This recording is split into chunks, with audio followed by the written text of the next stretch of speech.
Here we are at the conclusion of our video tutorial series on the use of the TRIOS intraoral scanner. In today's session, we will address a complex mixed case involving natural teeth and implants. I'll guide you through the correct workflows for using the TRIOS in such intricate scenarios. We will also have the opportunity to witness the latest addition to the TRIOS family in action, the TRIOS 5.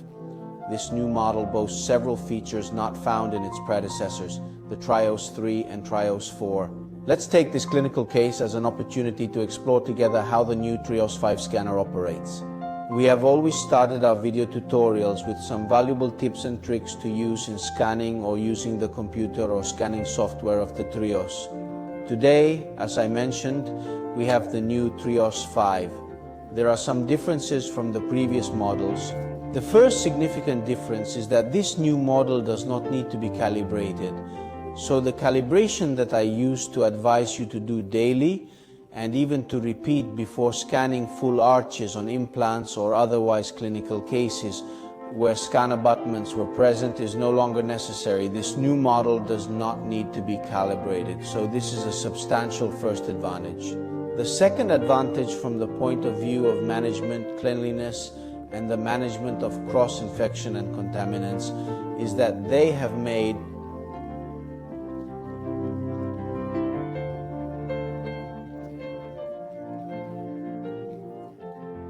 sleeves that are very useful, clearly disposable, specially made on the TRIOS 5 model. So for each patient you are going to insert this sleeve.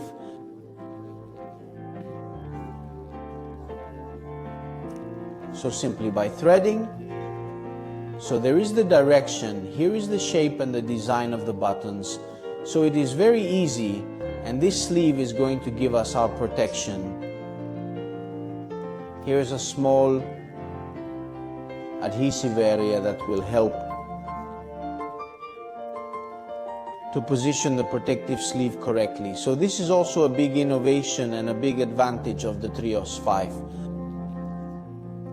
The TRIOS 5 model represents a significant evolution not only in design but also in hardware capabilities, particularly in the scanning technique. While I have consistently emphasized the importance of proper scanning methods to ensure that the TRIOS software can accurately piece together all parts of a scan, the TRIOS 5 brings a remarkable change. With its advanced hardware, the new model starts post-processing during the scanning process itself, which greatly simplifies the use of TRIOS. This means that even if the scanning technique is less than perfect, the TRIOS 5 is designed to produce a proper scan. Of course, there will still be additional post-processing by the TRIOS software, which is connected to the PC. However, the initial onboard post-processing by the scanner is a notable advantage, particularly for those who are new to the technology or not as experienced. In this respect, the TRIOS 5 is much more user-friendly and forgiving than previous models. Let's start with the prescription of our clinical case. It is clearly a patient who already has scans, especially the initial scans, which are very important, both because they clearly allowed us to make the temporaries, but they are important because the technician in this way will have what was the progression of our clinical case. So we have initial scans and scans with the temporaries. Now we start the new case. We enter our Canale lab from Rimini, which as usual supports us daily in our prosthetic treatment. We choose a delivery date. It's 2 arches, so clearly we're going to give our technician at least 4 weeks to fabricate and send us back the prosthetic restorations. It's not a scan only, but it's a prosthetic case, so we're going to progressively indicate to the software which abutment we're going to scan.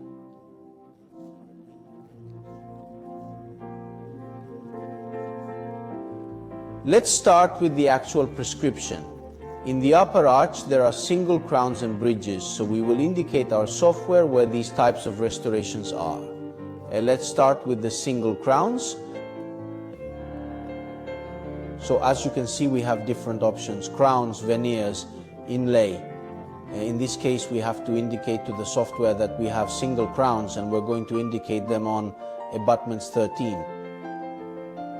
12, 11, 21 and 22. We're going to indicate to the software the type of material. In this specific case, we decided to make monolithic zirconia and then the shade, which will then be clearly confirmed by the photos that we are going to upload and send to our lab. So we save our prescription with single crowns. Now let's move on to the bridge. The first bridge is a 14-16 bridge, so let's click on bridge option. Indicate the preparations first, so 14 and 16. After that, we will go and tell them where the bridge is so that the intermediate element will be 15. Again, we have to specify the type of material and then the shade, and then we're going to save the second type of restoration. So we have single crowns, a bridge and another bridge, again in the upper arch in the left area.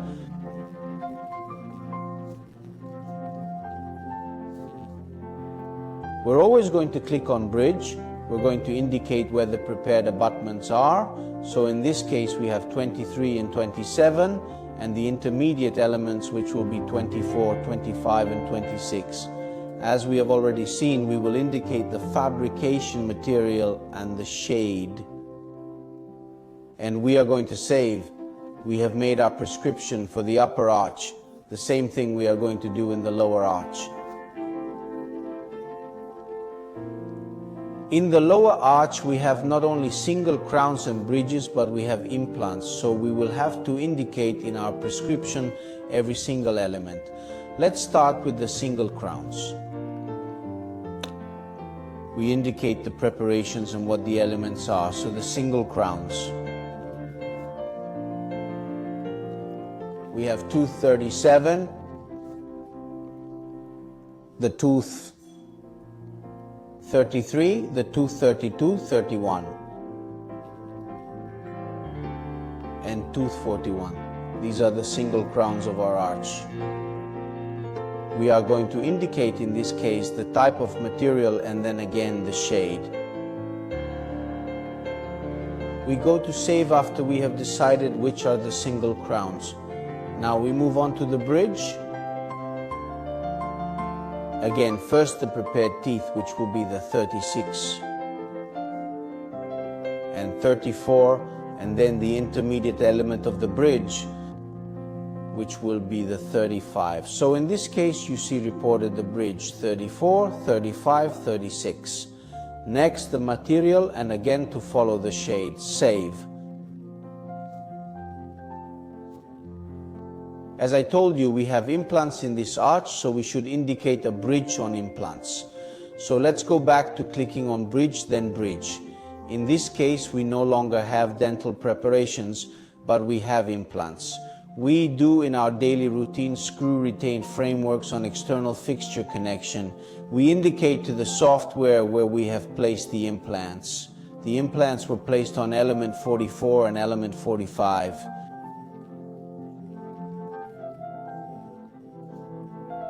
And on element 47.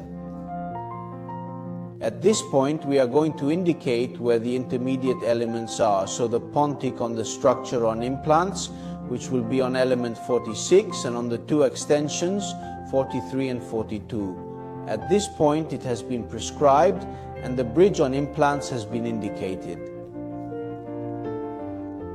The implant connection, so these are external hexagonal connection implants, 4.1. If there were different connections, different implants, each implant that we marked on the prescription should have its own specific indication. In this case, 3 implants are absolutely identical, the same connection. We continue with the material and shade as you have already seen for the other dental elements. At this point, as you can see, our prescription is finished.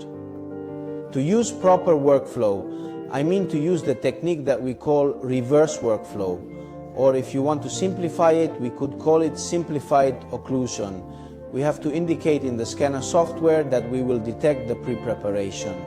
I remind you that the reverse workflow allows us to see the occlusal vertical dimension and the occlusion with the interim restorations. To perform the reverse workflow, we will scan the provisional and then we have to click on this little window. I would say that the prescription part is finished. Eventually we are going to give more precise instructions by writing in this window. The technician will have the opportunity to read and possibly even print it.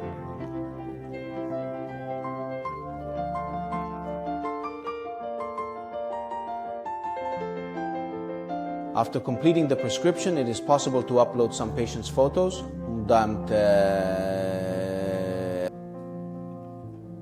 In this case, we took pictures with the temporaries and possibly the photos with a shade guide. Afterward, you decide on the photos to upload, and automatically the lab will receive, in addition to the scans, the images that, as you see, have been uploaded within the TRIOS software.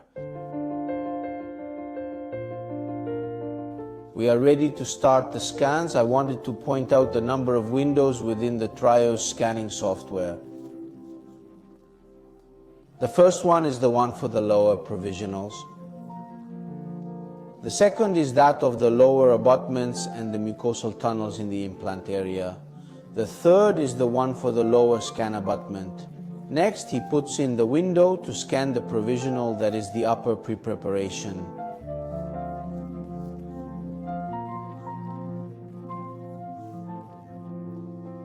The next one is the window to scan the upper abutments, and the last two windows are related to occlusion.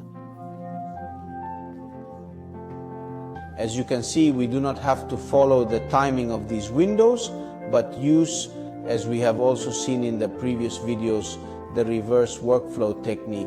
So we start scanning the lower temporaries, the upper temporaries, and the static and dynamic occlusion with the temporaries. This kind of information will then be maintained throughout the workflow. Most importantly, it will come to the laboratory in one folder thanks to DCM3 shaped native files.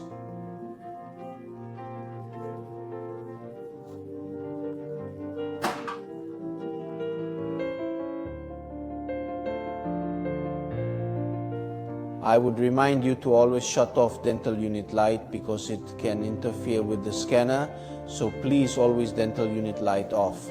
Let's start with the lower provisional scan. As I told you initially, we are going to use the technique that I have already shown you in the previous videos, and that seems to be the best performing technique for using the intraoral scanner. But I remind you that the TRIOS 5 does not have an absolute necessity to use this scanning technique, so I can be a little bit freer in scanning because it is much more forgiving. Open, please.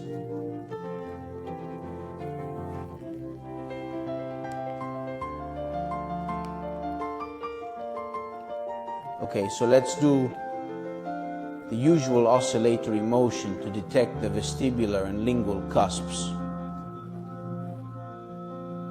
We also continue it in the anterior area, and then we go all the way back. At this point we move, as we've always seen, either lingual or vestibular. Again, my advice is always to make an oscillatory movement to scan the mesial and distal surfaces of the teeth. Usual swinging motion when we get to the anterior area.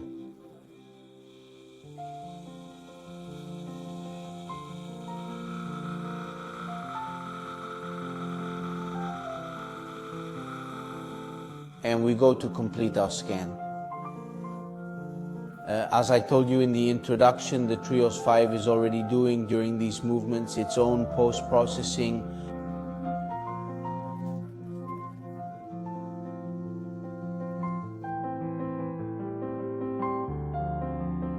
Let's go and clean up the scan as usual. As I also showed you in the previous videos, once this is done, we are going to scan the interim restorations in the upper arch. This cleanup is very important, especially to avoid overlapping scan areas. This might mess up a little bit, not so much the TRIOS, but the CAD software, so take care. This is a very important operation to accomplish.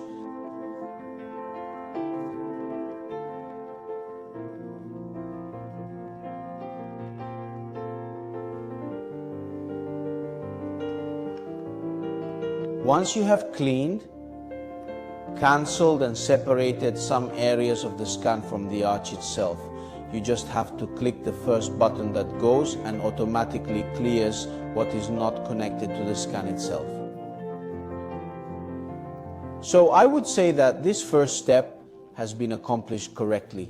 Before we move to the upper arch scan, let's go to indicate where the preparations are and where the implants are.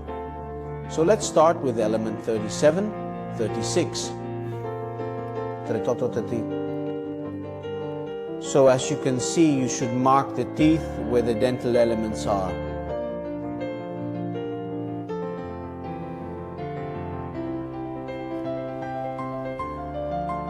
The software does not need to mark the bridge intermediate elements.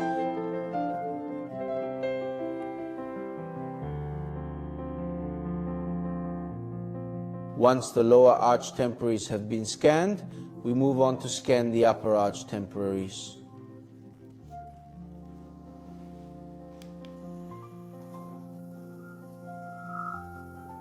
Usual movement. Let's remember when we're in the upper arch to detect and scan the palatine rugae, which can be a key point when we trim the provisionals, and we need to resume the scan to record the abutments.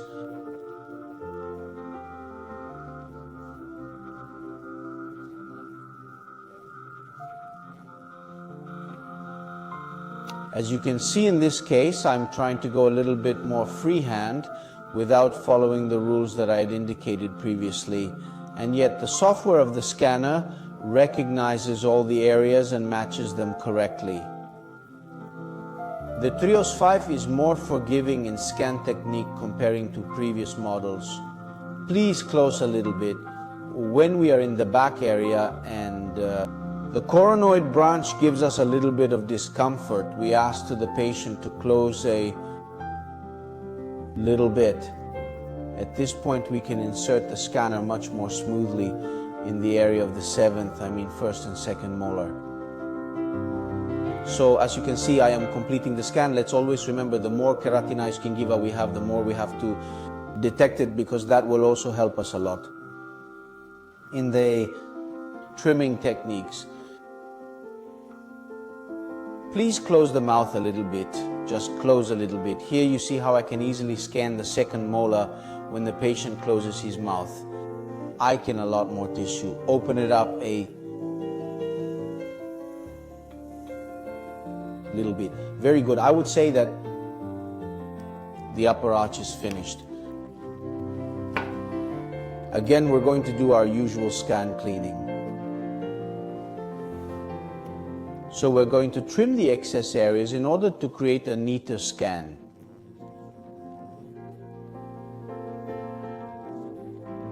Once the trimming is done, we mark where our abutments are.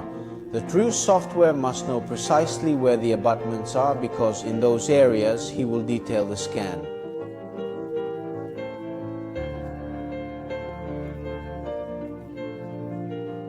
And we will have much more triangle mesh density than in other areas. At this point we have finished, because we scanned the lower arch with interim restorations. You see the green check in the upper interim restoration window. We're going to scan the occlusion, the static and dynamic occlusion of the patient with the temporaries that have been in the mouth for a few months, that have been functionalized, and with which the patient from an occlusal point of view is perfectly fine.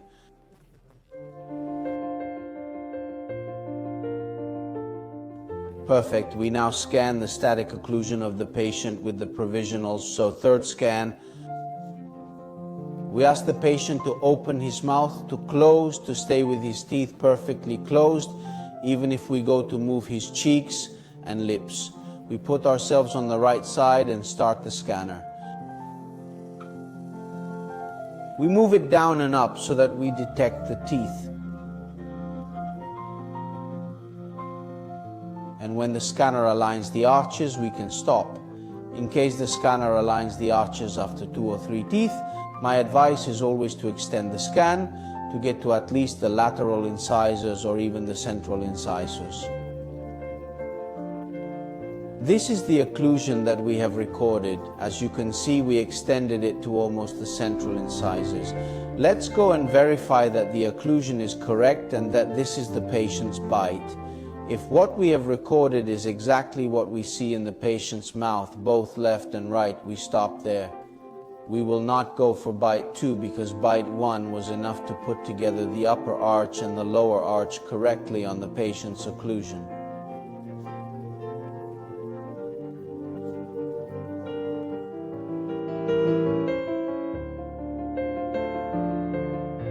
I will say close, good, slide forward, come back, stop like this, turn to the right, come back, stop like this, good. Once we have instructed the patient on the correct movements to be made for recording the jaw movements, we go ahead and scan the protrusive and the lateral jaw movements.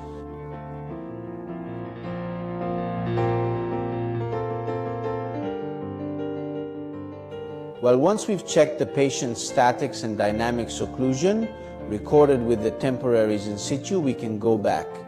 You see here why we call this procedure reverse workflow technique or simplified occlusion. Because at this point we go back into the TRIOS scanner workflow, we now remove the provisionals and start to insert the retraction cords. We can focus on scanning the lower abutments and the mucosal tunnels of the lower implants.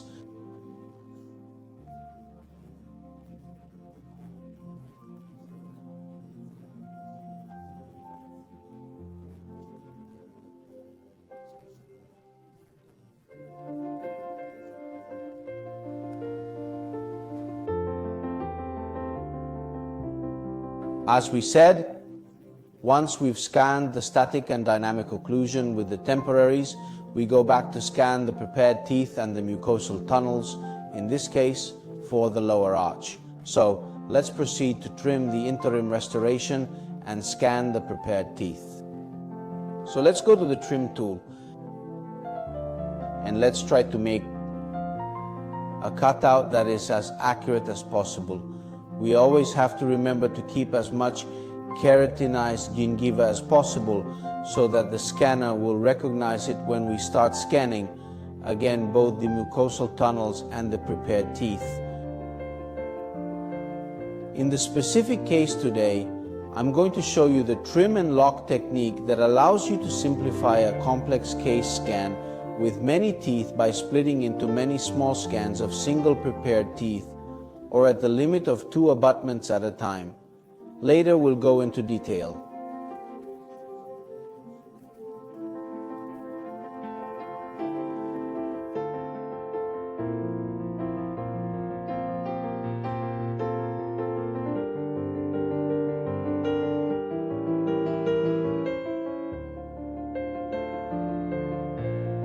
All right, we've cut out the temporaries. At this point, we're going to scan the mucosal tunnels in this area where we have the implants and the natural teeth abutments.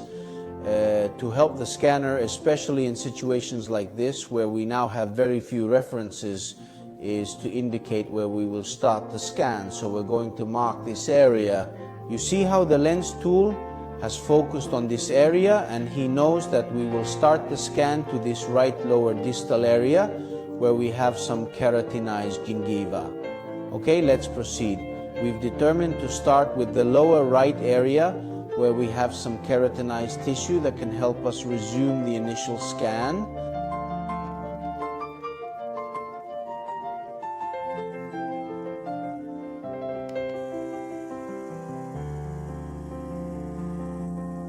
You see the scanner recognized the area, so we're going to scan the mucosal tunnels, and simply at this point we stop scanning. We stop here to start managing prepared teeth scan.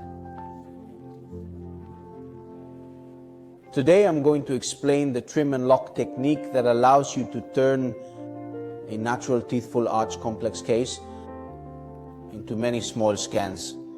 Here we are in the lower arch. We have 1, 2, 3, 4, 5, 6, 7, 8 teeth. And what we normally do next is remove the cords from the prepared teeth before proceeding to the scanning process. So we proceed to remove the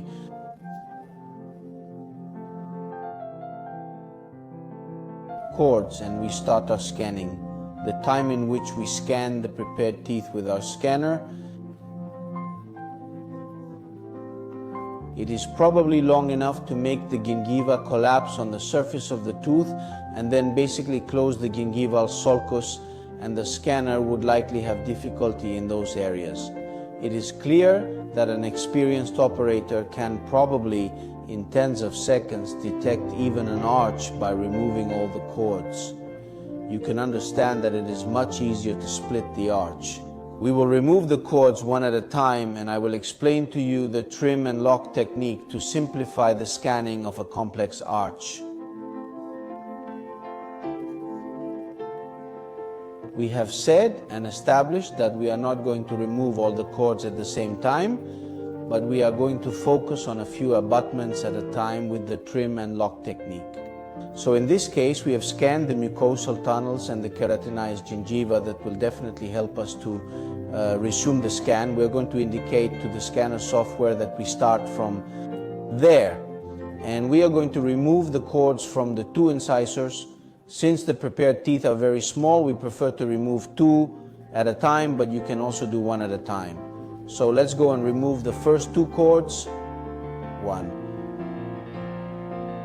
and 2. We resume the scan from where we left.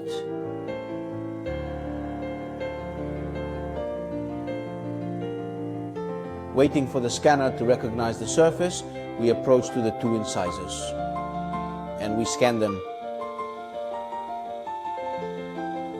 We've scanned the adjacent tooth that has the cord as well, but that's not a problem because I'll show you later how we're going to handle that area by trimming it and locking it out. When we are sure that the two prepared teeth have been scanned correctly, we stop. We're going to trim the surfaces we have scanned in excess. I mean the two adjacent lower incisors that still have the retraction cord in the sulcus.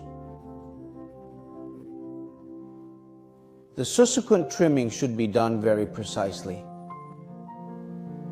Perfect. Now I'm going to lock the two teeth where I removed the cord and that have been scanned correctly. Locking the surface is necessary to ensure that the scanner does not overwrite the two incisors that have already been detected, where the cords were removed and the gingiva around the sulcus is collapsing. So I'm going to use the surface lock function to lock these two prepared teeth. It might be enough exclusively lock the sulcus area because the occlusal area is not going to change.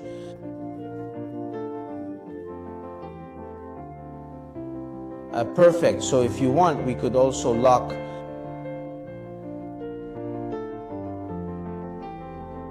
the whole tooth, or I repeat, only the area in which the tissue could change over time. Let's go and clean this area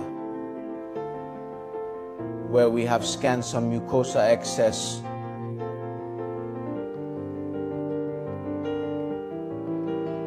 And we continue in this way. Remove retraction cord from two more teeth. We scan the two teeth, lock them out, and trim the adjacent teeth that still have the retraction cord, and so on. As I told you, we turn a complex scan into many small scans. It is clear that as the operator gains confidence and improves with the scanning techniques, he could scan not just one or two, but 3 or 4 teeth at a time. The ability to dissect a complex arch with multiple scans results in improved tissue control and better management of gingival retraction. Now let's continue with the other two teeth and remove the retraction cord.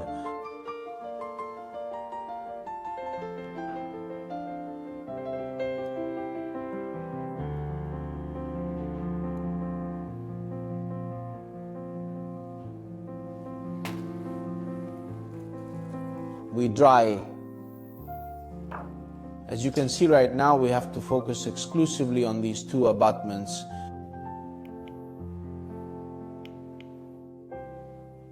We are going to pick up the scan where we left it so that the scanner recognizes the area. We have scanned the two more teeth, and at this point we are going to lock these two teeth and trim the contiguous part of the teeth scan on which there's still the retraction cord. As we did before, we cut out the mucose excess.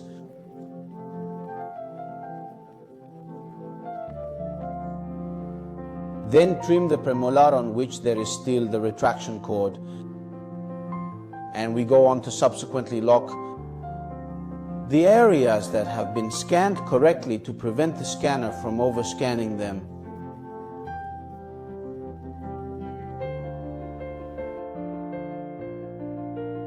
If I attempt to scan the areas that have already been captured, even with a gingival sulcus that is no longer as open as it was when first recorded, the scanner will not overscan. Instead, it will preserve the area precisely as I have locked it. Perfect, we finished scanning the lower arch. Let's clean up the scan. We indicate where the natural teeth abutments are and where the implants are.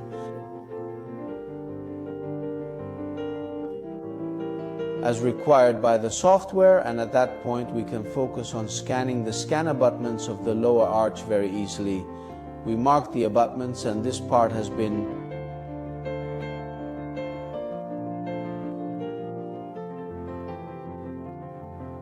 completed.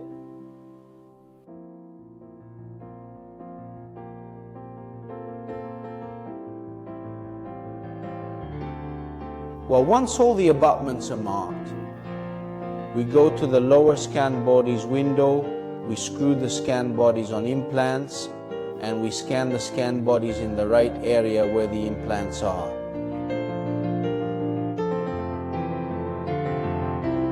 We are on the window dedicated to scanning the lower implant scan bodies.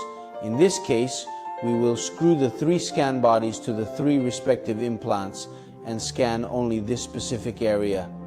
The prepared teeth area here has already been correctly scanned. When dealing with multiple implants and consequently more scan bodies, my advice is to place them strategically, not aligned uniformly with the detection surface on the same side, but rather in an asymmetrical arrangement. This helps the scanner differentiate the implants as being located in entirely separate areas. For instance, position 1 with the anterior side facing out, another vestibular, and the third with its surface facing the lingual area.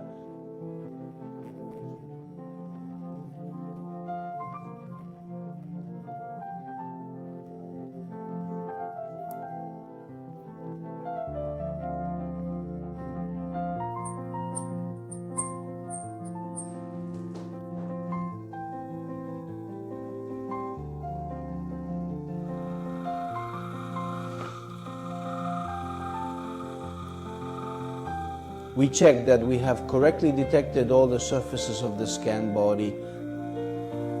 The lab, once received the scan, will check the scan body's accuracy through the CAD software mathematic files in order to evaluate and identify the implant's position. Well, I would say that the scan bodies have been detected. We have complete the scan of the lower arch and we can focus on the upper arch. In the software, the last window available is for the upper arch, and there is only one window because we are working just with natural tooth abutments. If there had been implants, we would have seen 2 separate windows, one for the abutments and the mucosal tunnel, and another for the scan bodies. But in this case, as I reiterate, we have just a single window for the prepared teeth. We will proceed by trimming the provisional crowns. Afterward, using the same technique of splitting the arch, we will lock and trim to simplify the complex arch.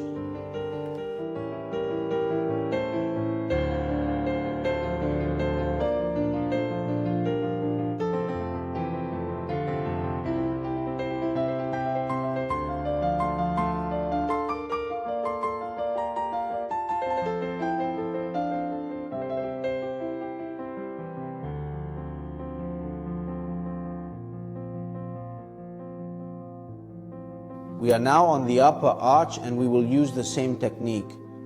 We're going to remove the cord and lock the teeth surfaces that have already been scanned and trim the ones that we need to scan next. The scanner was immediately recognized the prepared teeth because we had an unprepared natural tooth. We proceed to scan the two abutments that are part of the bridge that we are going to make in this area.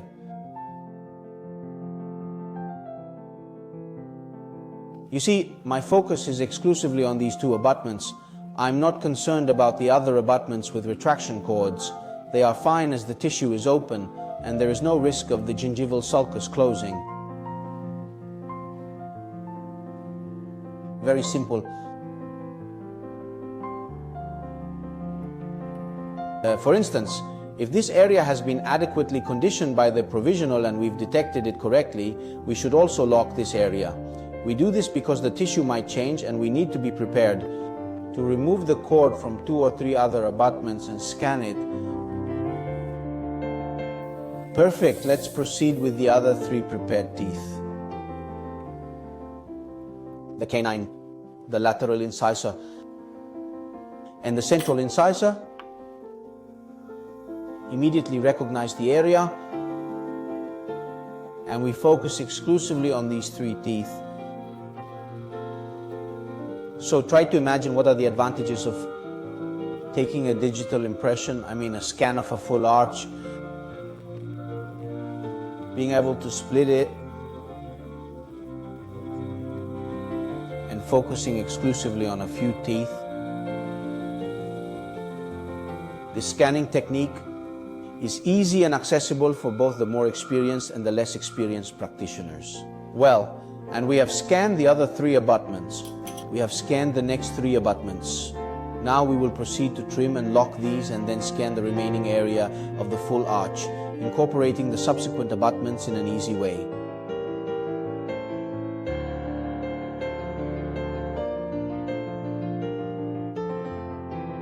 We finished our scan, and as you can see, I didn't lock these 3 teeth.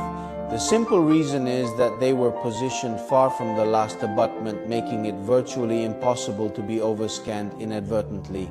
My focus was only on the last abutment, and I didn't need to lock the 3 teeth. Now let's proceed to mark the teeth.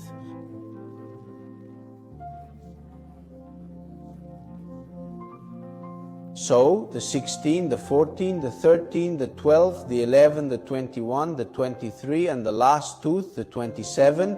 At this point, we have finished our 2 scans. Let's go and check.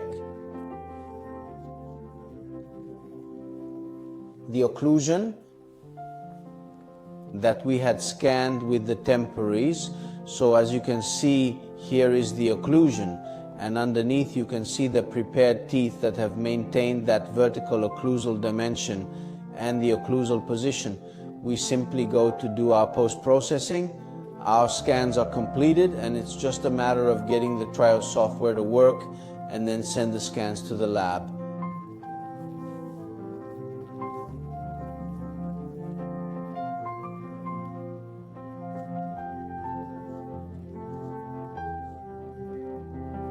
Let's conduct the final check of the scans. As you can observe, the 2 arches do not touch each other, correlating with my earlier remarks on their positioning in relation to the provisionals bite. Due to this, the prepared teeth might appear to be separated. This separation is a result of the digital cross-mounting in progress. We can review the various scans of the provisional crowns and the lower abutments to confirm that they are properly occluded. Here we see upper and lower provisionals. We remove the upper provisionals and we have the lower provisionals and the upper abutments. We are going to do our post-processing, and then, as I mentioned, we are going to send the file to the lab.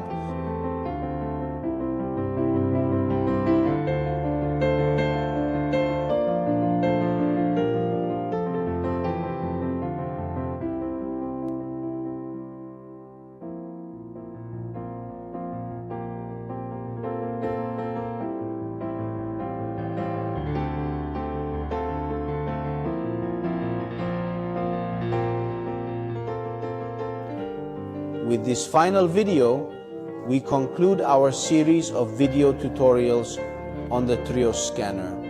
We began with the fundamental settings, progressed through the simplest scans for study models, and then moved on to the app software of the TRIOS scanner for straightforward cases, including single crowns on natural teeth and implants.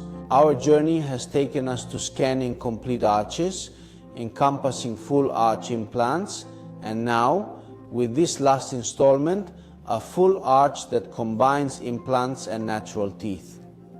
For those new to the scanner, I hope these videos have provided helpful insights and practical tips to enhance your clinical practice. Please continue to follow 3Shape site and our YouTube channel for future tutorials as we remain committed to showcasing the significance of digital dentistry, not as a future trend but as an integral part of our profession today. Thank you all.